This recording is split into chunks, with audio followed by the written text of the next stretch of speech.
Hey, what's happening, guys? Today we're taking our first look at this, the Uni-T UTS1015T Spectrum Analyzer. It goes from 9 kilohertz to 1.5 gigahertz. A lot of you might be saying to yourself, what is a spectrum analyzer and what's it do? So let me try and give you a quick introduction to what it does, and hopefully then you can understand why it's used and what some of the measurements that we use a spectrum analyzer for. All right, so let's take a look over here. Here is a function generator. It is outputting a sine wave at 7.125 megahertz, which is what would be considered a HF radio signal.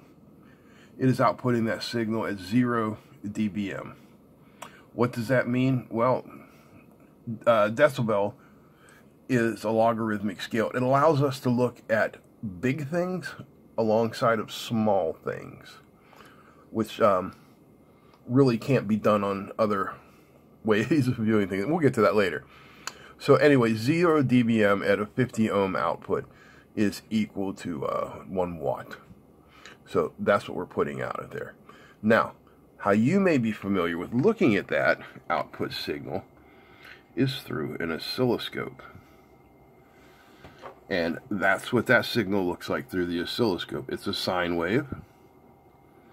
And what are you seeing on this screen? What you are seeing is time passing this way. Okay? And voltage either rising or falling.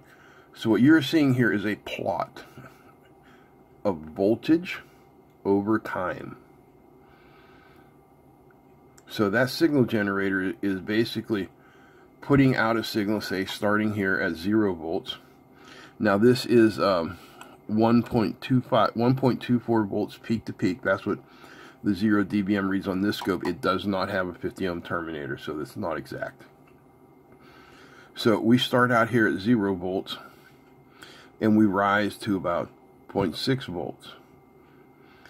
And then as time passes, we fall to minus 0.6 volts. Time passes, we rise. So this is kind of showing us how things are happening over time.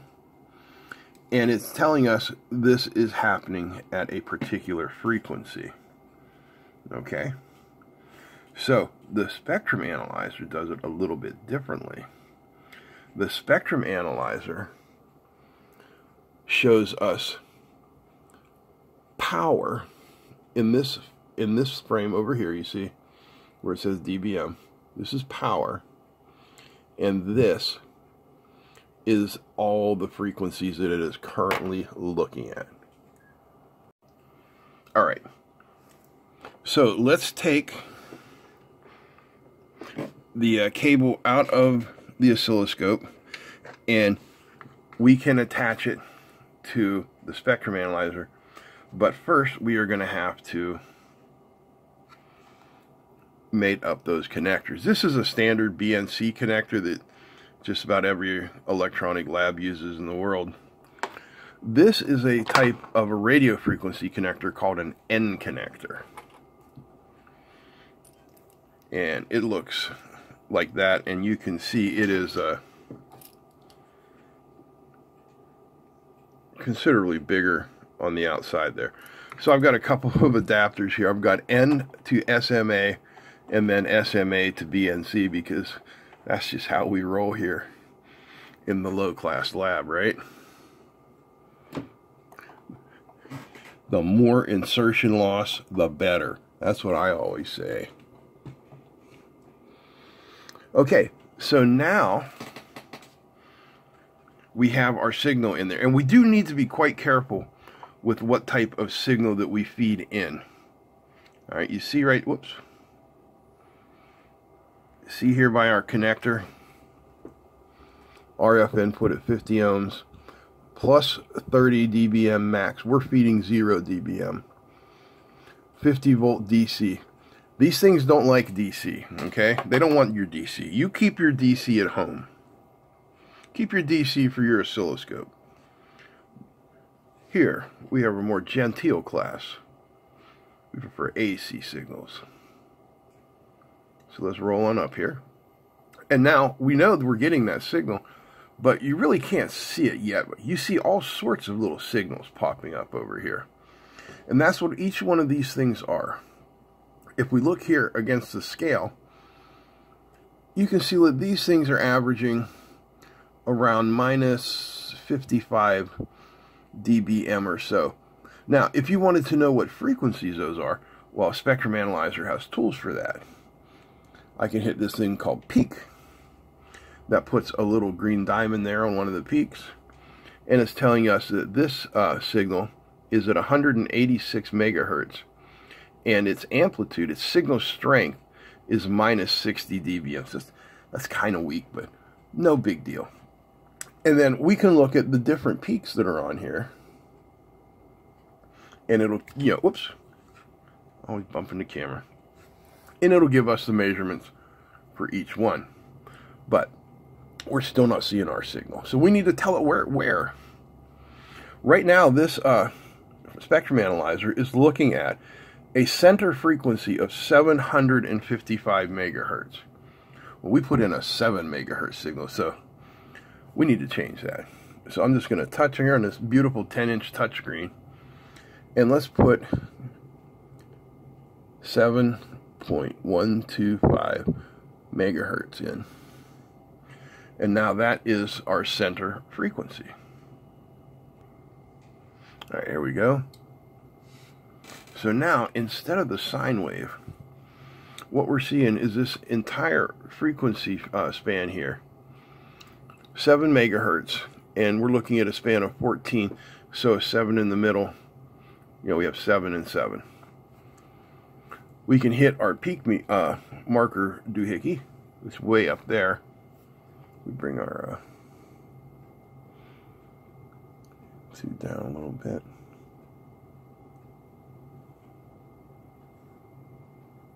Oops.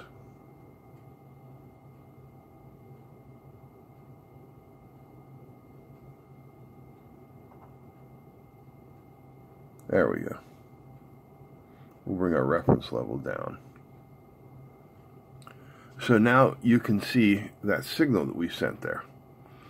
Here, remember, here's all of our frequencies. In fact, here, I can show you. Whoops. I hit that camera again. I can come back here, and we can set it a different way. Instead of doing the center frequency, we can say start frequency, let's say at 1 megahertz, and stop frequency of 10 megahertz. So we're going to be looking at a span of, about 9 megahertz. So now we're looking at the signal, and we get a bigger picture of it. We can change a bunch of different things. We can change our bandwidth and zoom in and out. Let's see if I can do it.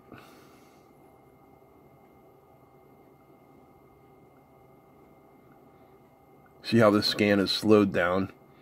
But we're looking at a much finer scan now. And I can take it all the way down to 30 hertz, which is just amazingly slow.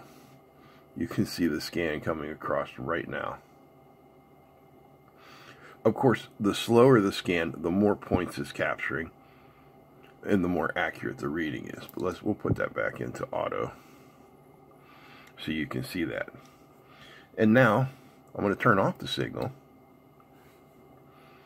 and what you're seeing here is what is called the noise floor. So there may or may not be signals in there. If there are, they're hiding in the noise floor. So let's do something now. I'm going to turn on what's called modulation. And now what you're seeing is an AM modulated signal. This is what's called the carrier frequency. And it is at 7.126 megahertz. Remember, we said 7.125. And then these are the side bands. And remember, we can move our peak and take a look at which ones they are. So there's our lower sideband at 6.634. There's our carrier.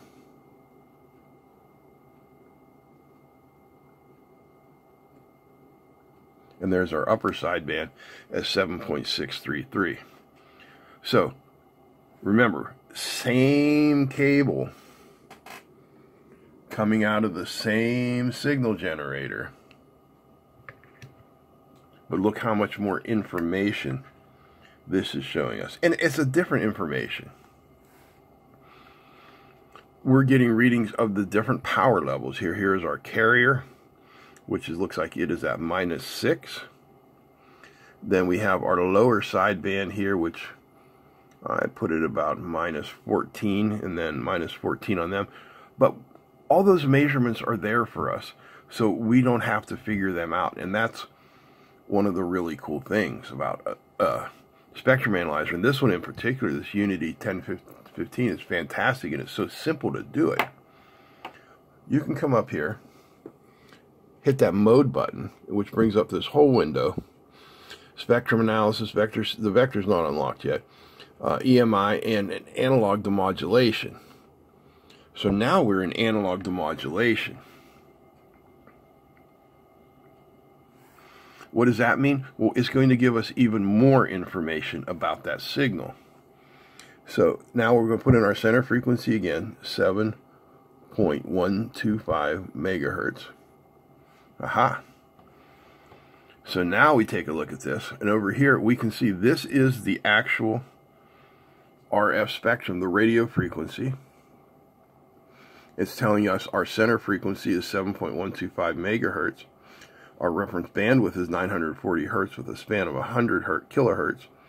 And you can see our nice carrier there. Come down here, here's the audio frequency. It's nothing there, because there's no audio going through here, but if there was, you'd see a wave here. And here is the demodulated waveform, which is telling us how far off it is venturing, and it's very stable. So you can see here we have our peak minus, peak plus, and then our peak to peak divided by 2. Our RMS is 1.14%. Our carrier power, remember, we're sending at 0 dBm. We're getting 0.06 dBm with a modulation rate of 61 hertz. Our synad is about 15. And our total distortion is 14, 15, 16, somewhere in that area. Just amazing what this thing can do. All right, let's show you a more real-world application. I'm going to take off this BNC adapter here from our end connector. And I'm going to attach this little antenna.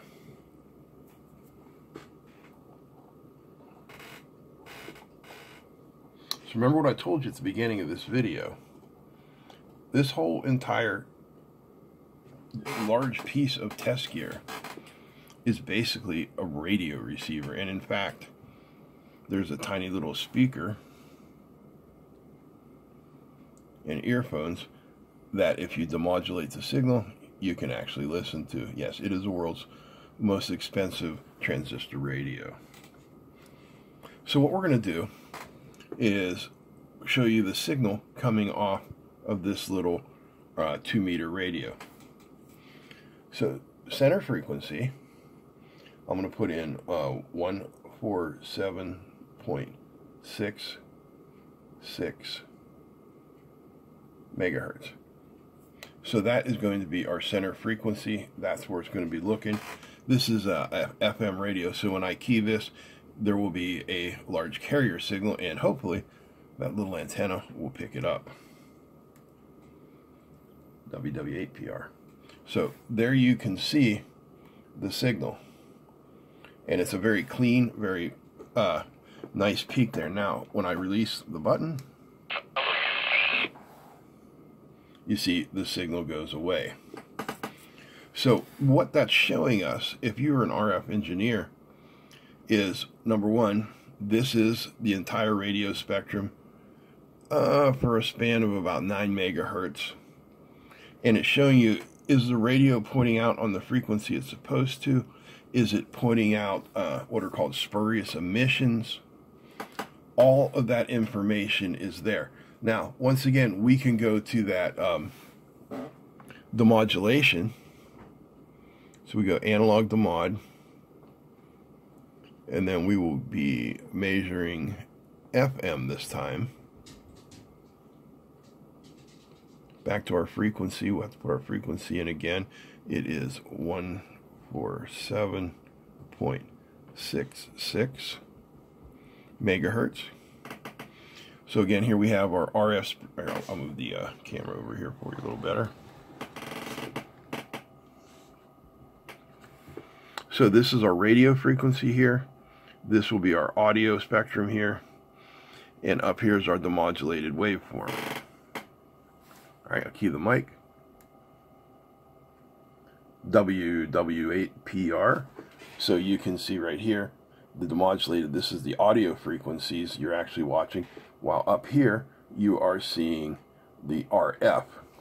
And then over here again is our demodulation, and everything is staying pretty nice. We have a SIN at what, 8%. WW8PR clear. So I'm going to take this adapter off here. Spectrum analyzers are not inexpensive tools. They are, in fact, one of the most costly tools in the average lab. They can range in price anywhere, and I'm talking laboratory grade tools like this, not like the tiny SA, which is a great tool for the home hobbyist. But, you know, the more laboratory type tools like this, they range in price starting at around $1,000, and they go up into the hundreds of thousands probably. The most expensive one I've ever seen was around $50,000, but I'm sure they go well beyond that. Because this one is a mid-range, but it's a great price. It's the mid-range because it goes from 9 kilohertz to 1.5 gigahertz. That covers just about everything up to microwave. Now, if you look on a Uni-T site, they have them that also cover microwave. I know they have up to 3 gigahertz. They might have them up even faster. So this one lists at like $1,400, which is, for all the features, incredibly reasonable. And one of the features that have blown away at this price is a tracking generator. Now, I'll show you what that is, because if you're unfamiliar with the spectrum analyzer, you're probably unfamiliar with a tracking generator. So the tracking generator is like the internal built-in waveform generator, or RF signal generator, basically. Yeah, RF signal generator. But when we bring it in, we don't have a lot of controls over the frequency like you would with a function generator. And the reason for that is, it's called a tracking generator. It tracks with the frequencies that the spectrum analyzer is looking at. So now you're probably really confused, unless you do RF. Well, what that's really useful for is taking a look at filters, sweeping filters. Let me show you how that's done. Okay, so we're going to sweep a couple filters. So I had to get out my box of RF shenanigans. If you're ever going to play with radio or anything, you will need a box of different adapters to, different types of cables and all sorts of things. Anyway, this little RF demo kit has some different filters and stuff on it that we can show you. So, first of all, we have just a through signal, okay? So there's nothing in between them. And then if we come up here to the spectrum analyzer, I have the tracking generator on. And you can see we pretty much have a straight across signal at minus 30 dB. So let's normalize that signal. And we'll put our reference trace on, okay? So can you see that? There's our signal, our normalized signal at -1. And there is our reference trace. All right, I'm going to put this here.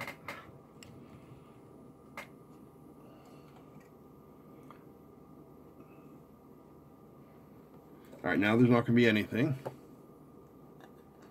And we're going to go to a low pass filter at 30 megahertz. So anything below 30 megahertz should look like our through signal. But anything above 30 megahertz should be severely attenuated. All right, so there we are. So this is what a low pass filter looks like. And we can do some interesting measurements on it as well. See, right now you have the swept spectrum analyzer. We can also do channel power, power occupied bandwidth, third order intercept. I mean, just so many different things that we can do. Oops. All right, now let's take a look at a different filter. This is a high pass filter, and it won't pass anything until we get above 100 megahertz.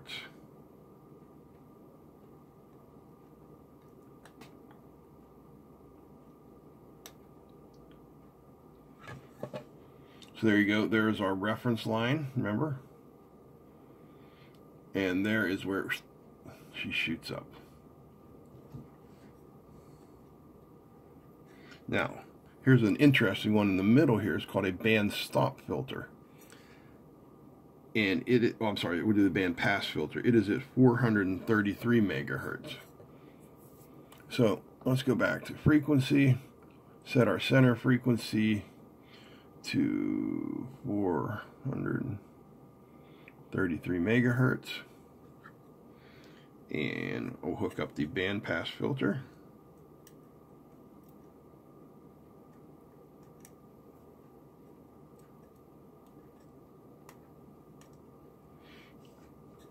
So there's our band pass filter. If we want to know more about it, you know, we can put a peak on there. There's 433 megahertz right there in the center of our filter. Very cool. We can also do things like an impedance mismatch. So here is a hang on here. Nope, can't do it on that. What we can do is attenuate. So here is a minus 5 dB attenuation.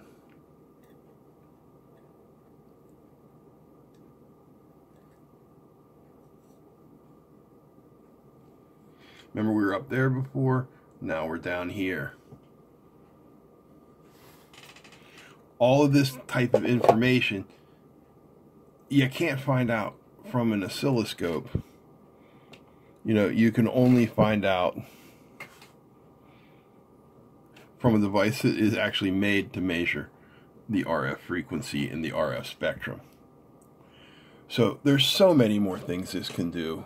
And this can, a device like this, especially this one from Uni-T, the UTS1015T, it has a built-in 10 megahertz source, so it can be the source for your entire lab's, 10 megahertz synchronicity, or it can accept an external 10 megahertz. It has an HDMI out port. It has 3 separate USB ports. This is a killer piece of lab gear. It's going to take me a couple more weeks to get into it and give you some more information, but that's all we got for now. So I'd like to thank Uni-T for sending this out to us, and I'd like to thank you guys for watching. Thank the patrons for supporting the channel. That's it. I'm out. Peace.